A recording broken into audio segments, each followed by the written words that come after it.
Yo, what's going on, guys? Crispy Flakes here. Welcome to Extra Crispy. For today's video, we got every NBA team's most surprising players so far. Video by MDJ. Link to his channel in the description below.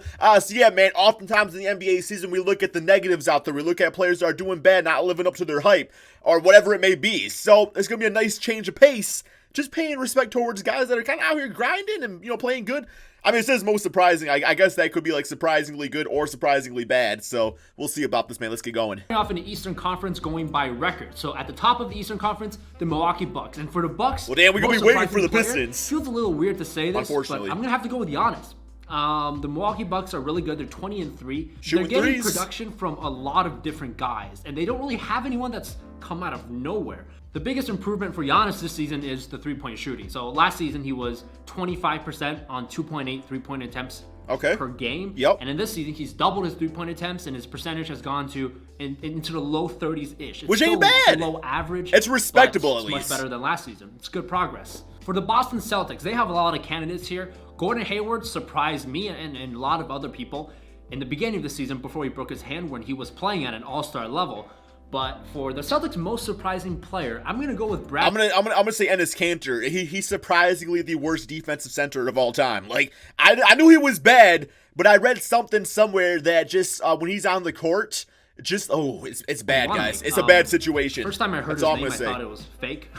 Wait, who? Then I watched him play, and I thought this guy is way too polished to be a rookie. And no, yeah, it turns out he's not a rookie. He's 30 years old. He's just played his entire career overseas in Europe. He gets his chance in the NBA. Wait, who is that? Celtics really good back. Is that Rondo?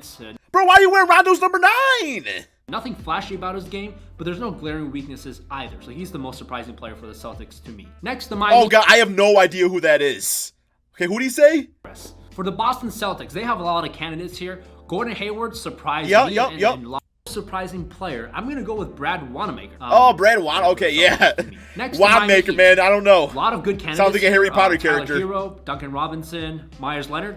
But I think you have to go with Kendrick Nunn. Yeah, I agree with that. 22 games by now. It's a good sample size. 15 points per game. He's proven that he's a legitimate rotation player on a playoff. Or Tyler Hero. Before this season, nobody outside of Miami really knew he existed.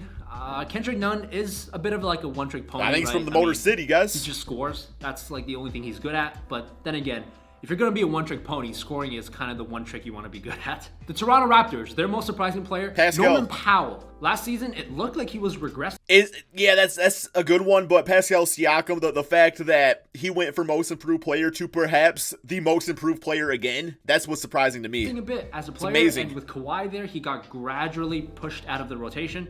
This season, he's not only been in the rotation, he's often in Toronto's crunch time lineups. Well, damn, it's either him or Stanley Johnson. Than he did in previous years, and you can tell he put in a lot of work in the offseason.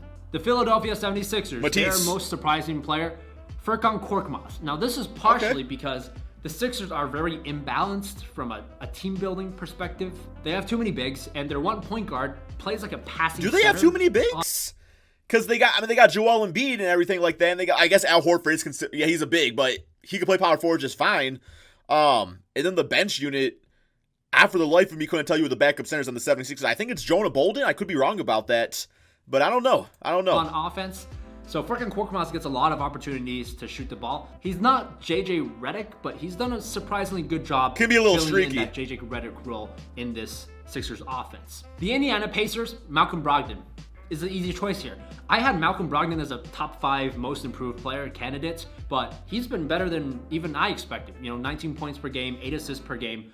Looks really can't wait to watch him with primary playmaking role. Now, the Pacers offense isn't exactly great, which is why you can't really win like championships with Brogdon as your best offensive player, obviously. After Oladipo comes back, I'll be really interested to see how Brogdon plays as that secondary playmaker. The Brooklyn Nets, I'm gonna go with Spencer Dinwiddie. Oh yeah. Dinwiddie has always been a weird player Love Dinwiddie. To analyze because my eye test tells me that Dinwiddie is like a borderline all-star, but a lot of the efficiency numbers don't even mark him as a starter. I don't care about them efficient things. Dinwiddie is balling out for the Brooklyn Nets right now. And also, what analytics don't take into consideration is how great of contract this man is. He gets paid like $10 million a season. So that's why I don't like analytics, just because there's so many more factors to the game that it doesn't tell the full story. One part of his game, though, that I do love, which is his willingness to drive to the rim, which results in him drawing a lot of fouls. He averages almost 10 free throw attempts per 100 possessions, which puts him 9th. Damn, he only in the NBA. 31% from Look three? at the guys above him. Gotta work it's on really that. Good company. These are all top tier NBA offensive players. Gotta work on The that. Orlando Magic. Wait, was that man to say he shoots 10 a game?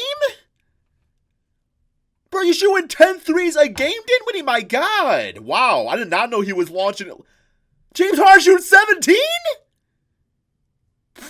Wow, bro. I was not expecting all that. It's crazy. It's really good company. These are all top-tier NBA offensive players. The Orlando Magic, Markelle Jonathan Fultz. Isaac. Okay, He's well. taking a big Screw leap me forward then. this season.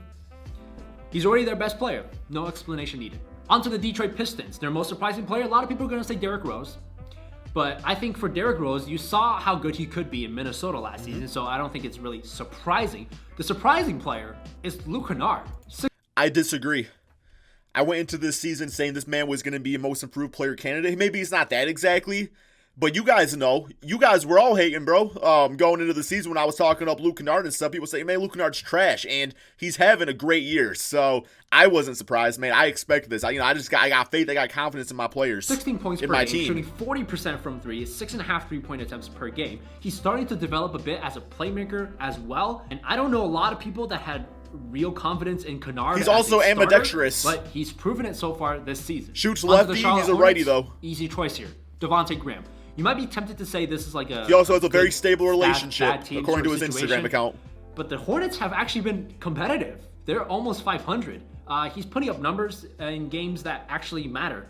Now, if I'm realistic... But he kind of looked like Brandon Ingram. Like this, like he looks like a 2K player that put his face scan in the game, but it's like a huge Brandon Ingram fan, but also like the Charlotte Hornets. I don't know. I don't think I don't Brandon know. is a starting That makes point no guard sense, but for a it does to championship me. caliber team. I think he's probably going to end up in a six-man role on a really, really good Plays team. like Steph But Curry. that's still surprising because last season, he looked like just another rookie that's going to end up in the G League. Chicago Bulls, the most surprising player to me is Wendell Carter. It looked like he put on a lot of muscle during the offseason. He's a great rebounder. I love his quickness as a big man, being able to guard pick and rolls.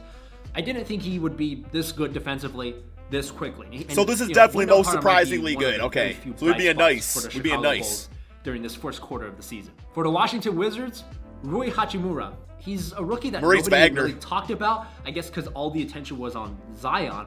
Hachimura's skills have been far more advanced than I thought. He has a pull-up game, he has a post-up game. He played like a vet, shows for good sure. Footwork and fundamentals, really good athlete. He's looking like a steal. For the Cleveland Cavaliers, their most surprising player is nobody. I knew that was coming. There's nobody on the Cavs team that has really surprised people in a good way.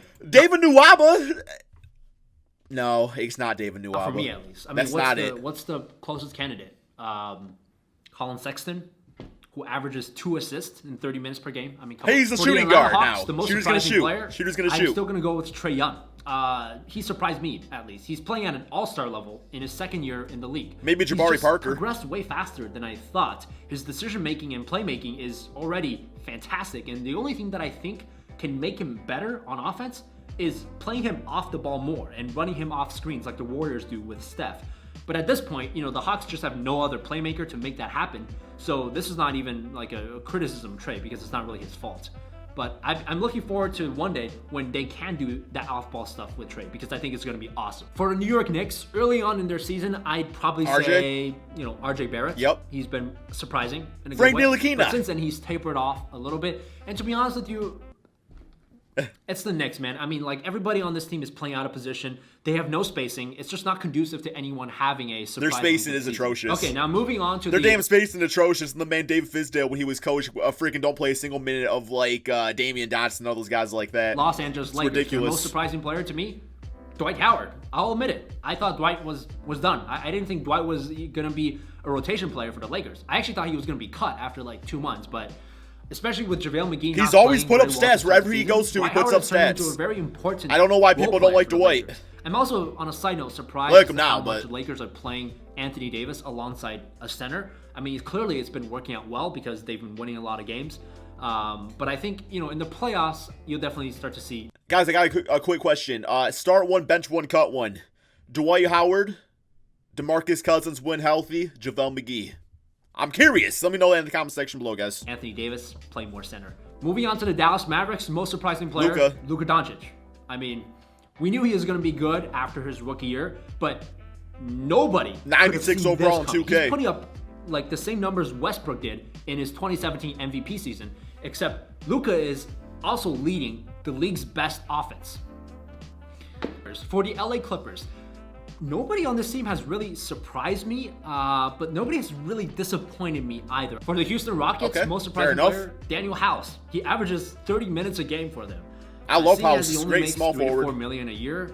That's really good value. And I didn't see him being this. I think you might want to say Russell Westbrook too, just because people were like a little, concerned if the match was going to work and they're winning basketball games. So important to the Rockets. For the Denver Nuggets, I've been very pleasantly surprised by Will Barton. So the storyline for the Nuggets I'm surprised by Michael Porter. Hasn't done Nuggets shit, man. Like second in the Not league a in damn defense, thing. or top 5 in the league in defense, but their offense is below average. Whereas you'd probably guess those things to be flipped the other way around. And this struggling Nuggets offense has really needed Will Barton's shot creation. And Barton has not only hit shots, he's hit some pretty difficult shots. I mean, he shoots contested threes with confidence. And yeah, he used to not be able to shoot the 3-ball. Bad. For the Utah Jazz, That was like his thing. For most people, the most surprising player would be Bogdanovich, who's just playing out of his mind right now offensively. But for me, I'm most surprised by Royce O'Neal, because I was never sure about Royce O'Neal as like a legitimate rotation player on an NBA team. He's like His 6'4", three-point isn't shot he? He looks plays like small much forward or power improved. forward at times. And he seems like a role player that's comfortable with being a role player, if you know what I mean. You know, on this Jazz team, when you have Bogdanovich and Donovan Mitchell, who are just gunslingers, you kind of need a guy like... not everybody's going for the max contract. Royce O'Neal is probably the type of dude where it's like, give me my minutes, I want to play some basketball.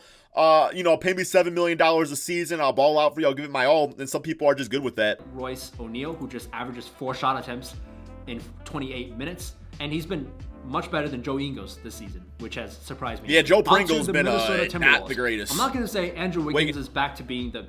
Okay, I thought you were going to say Wiggins. Called him before he came into the NBA, but he's been their most surprising player. Hell yeah. In a good way. Basically, everyone wrote him off after last season, and this season, he's much better. From what I can see, his pick-and-roll decision-making is getting a lot smoother. Karl-Anthony Towns shooting a lot more threes, frees up more space in the paint for Wiggins. For the Phoenix Suns, before Aaron Baines got injured, I would say Aaron Baines is clearly their most surprising Even with player the that injury. just kind of came out of nowhere. Even with the injury. But now I think you'd probably say Kelly Oubre. He's averaging 17 points per game, which I didn't see coming at all. His free throw rate is up. He's driving to the rim more often. I still gotta For the say Oklahoma Baines. City Thunder, I expected Shai Gilgeous-Alexander to be really good, so Chris I'm not Paul. surprised by that. I am mildly surprised at Danilo Gallinari. He's adjusted. Well, I wouldn't say Chris Paul. Like we all said CP3 was trash when he went to OKC. We said that that contract was ridiculous, but no, CP3 is playing like a respectable point guard again. well to OKC.